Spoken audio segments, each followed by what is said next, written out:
Las noticias y vamos directo a Palacio del Ayuntamiento, a la conversación que tuve con la jefa de gobierno de la Ciudad de México, con la doctora Claudia Sheinbaum. Doctora, pues en el 5º año de gobierno, pues uno se pregunta cómo va este asunto que fue uno de los principales compromisos en campaña y es el combate a la corrupción en la Ciudad de México, doctora Sheinbaum.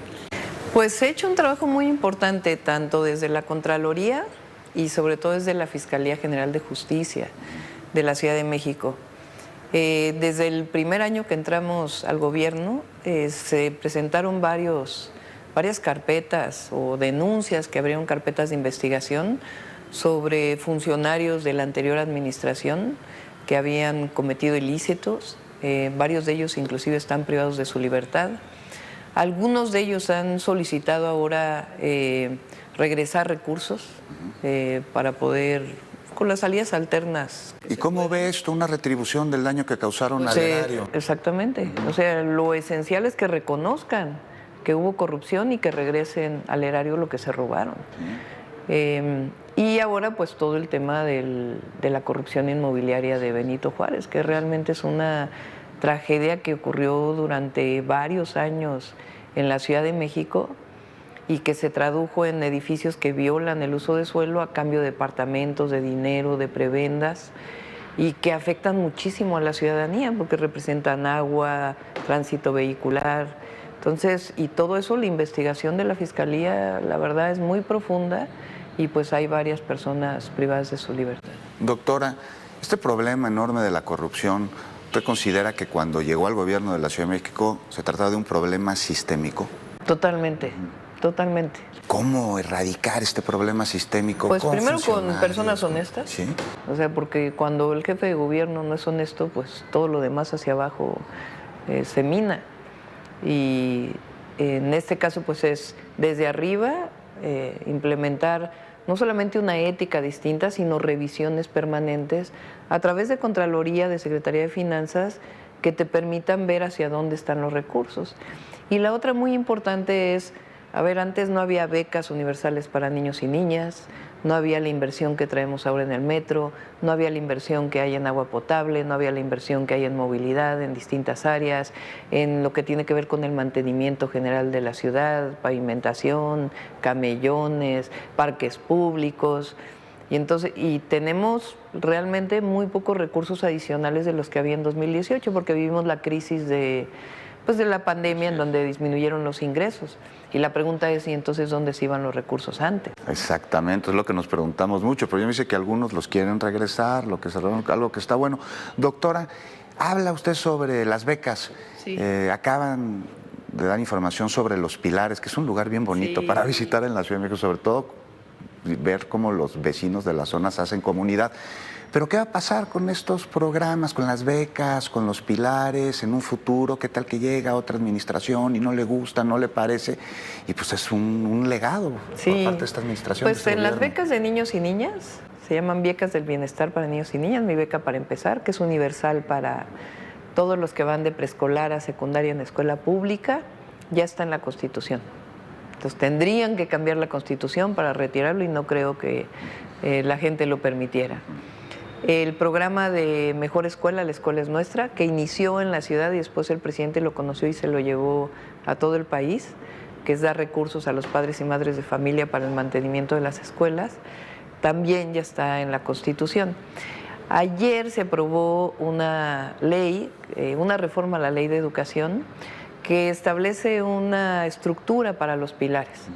Se hace un organismo desconcentrado dentro del gobierno de la ciudad que le da mayor estabilidad, no se gastan más recursos, sino sencillamente le da su estructura a los pilares como un programa de educación y cultura comunitaria. Y ayer también el Instituto de Estudios Superiores Rosario Castellanos y la Universidad de la Salud, que eran organismos desconcentrados, se hacen descentralizados. La diferencia es entre un descentralizado que tiene patrimonio propio, puede obtener sus propios recursos, tiene mucho más independencia que siendo parte de un sistema desconcentrado. Entonces estamos dando las normas jurídicas, los cambios constitucionales para que ya ningún jefe de gobierno lo pueda quitar. Y no tengan que estar tocando puertas en distintas dependencias para pedir un presupuesto que les correspondería. Doctora, la seguridad, otro tema. La Ciudad de México, ¿usted podría afirmar que es una ciudad segura? Sí, por supuesto, todavía falta. El mayor problema hoy que reportan las personas es robo a transeúnte en algunas zonas de la ciudad. Ese sigue siendo un delito que tenemos que seguir atendiendo. Hemos bajado mucho el robo en transporte público, robo de auto y sobre todo homicidios. Nosotros llegamos a tener 6 homicidios diarios en marzo, abril del 2019. El pico histórico, porque venía creciendo.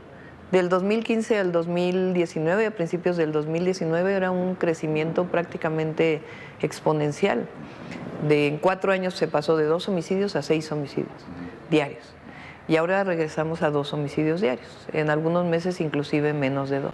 Así es. El transporte público era clásica. Lo que sucede ahora en el Estado de México, el ya se la saben. Sí. Era un rifársela, subirse al transporte público. ¿Cómo vamos en eso ahorita? Sí, bastante bien. Nosotros tenemos una plataforma. Hemos digitalizado no solamente servicios a la ciudadanía, sino también muchas revisiones que hacemos de áreas dentro del gobierno. Cada gabinete de seguridad en la mañana tenemos una plataforma que nos dice si hubo asalto en transporte público, en dónde ocurrió, a qué hora ocurrió. Entonces diario vamos tomando medidas si vemos que aumenta en algún lugar por la denuncia ciudadana de transporte público. Ya ha bajado bastante, también de 9 que teníamos diario, hoy estamos en menos de 2. Así es. Oye, por cierto, no la había podido felicitar personalmente de que pues es abuela. Ah. Sí, muchas felicidades, doctora. y bueno, pues sobre este tema de la seguridad y del transporte público, imagínense que ahorita le dice a su hijo, oye, te voy a ir a ver, le dice, y me llevo al nieto y nos vamos a ir en transporte público y vamos a cruzar la ciudad. ¿Usted se sentiría tranquila de esa situación? Sí, sin por broncas. Supuesto, sí. Pues sí, yo también uso el transporte público. Oiga, ¿qué es más difícil? ¿Qué diría usted? ¿Gobernar o ser madre? Porque como padre, se lo digo, doctora, a veces es más complicado dialogar con los hijos que con la oposición. No sé usted qué opina. No sé si tienes hijos adolescentes, pero es una época difícil. Sí, a ver, yo creo que ser madre es una responsabilidad muy grande, porque mis hijos ya son mayores, ¿no? Mi hijo tiene 40, mi hija tiene 34, pero a mí me siguen preocupando mis hijos todos los días. Por supuesto son independientes, autónomos, están casados, pero pues hay una preocupación permanente por los hijos, ahora por el nieto. Claro. Entonces tiene su dificultad, gobernar tiene su dificultad. El tema de las mujeres, también muchos hombres, pero de las mujeres es que muchas veces cargamos a lo largo de nuestra vida adulta, pues con el trabajo del hogar, de madres y el trabajo que realizamos en el espacio público. Sin duda. En algún momento, doctora, se ha arrepentido, aunque sea por un instante, de ser jefa de gobierno? Ha dicho, ay, ¿por qué me metí aquí? Así, aunque sea no, realmente es un encargo, como decimos nosotros, y dice el presidente, y estoy de acuerdo, que de cierta forma, no sé decir disfruto mucho, pero es una satisfacción muy grande poder hacer cosas por la ciudadanía, y particularmente por los que menos tienen. Cuando tienes alguna preocupación y recuerdas el cablebús de Iztapalapa, pues te transforma el momento, ¿no? Entonces, por supuesto que hay preocupaciones. ¿La mayor cuál ha sido, doctora?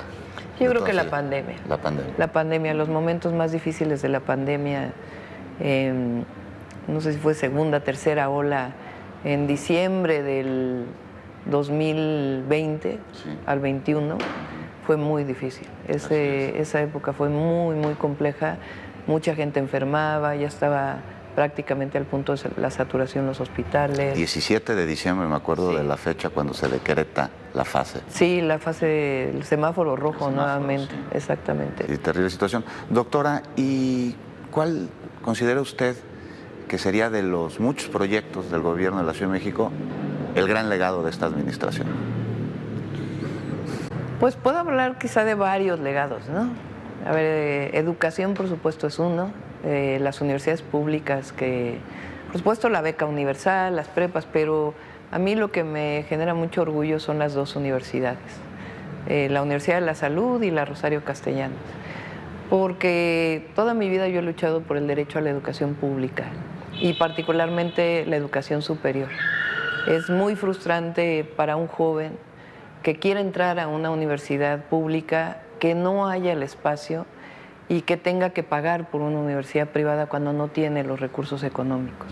Entonces, abrir espacios públicos de universidad de calidad, humanista, científica, y que cuando vas a las universidades los jóvenes los ves felices, agradecidos, llenos de esperanza, y pues ese es un legado que para mí es maravilloso y es consecuente con lo que siempre he luchado. El otro tema es la movilidad, los cablebuses, el trolebús elevado, los trolebuses, el metrobús eléctrico, lo que estamos haciendo en el metro, que vamos a dejar un mucho mejor metro del que recibimos. Pues todo ello también hace poco subí a mis redes sociales porque fui al Instituto de Ingeniería, donde fui investigadora mucho tiempo, un artículo en una revista sobre el transporte público en la zona metropolitana del Valle de México de 1997. O sea, yo estudio el transporte público de las ciudades de 1997. Entonces, ser jefa de gobierno y poder mejorar el transporte público, pues es algo que también es consecuencia de lo que he estudiado.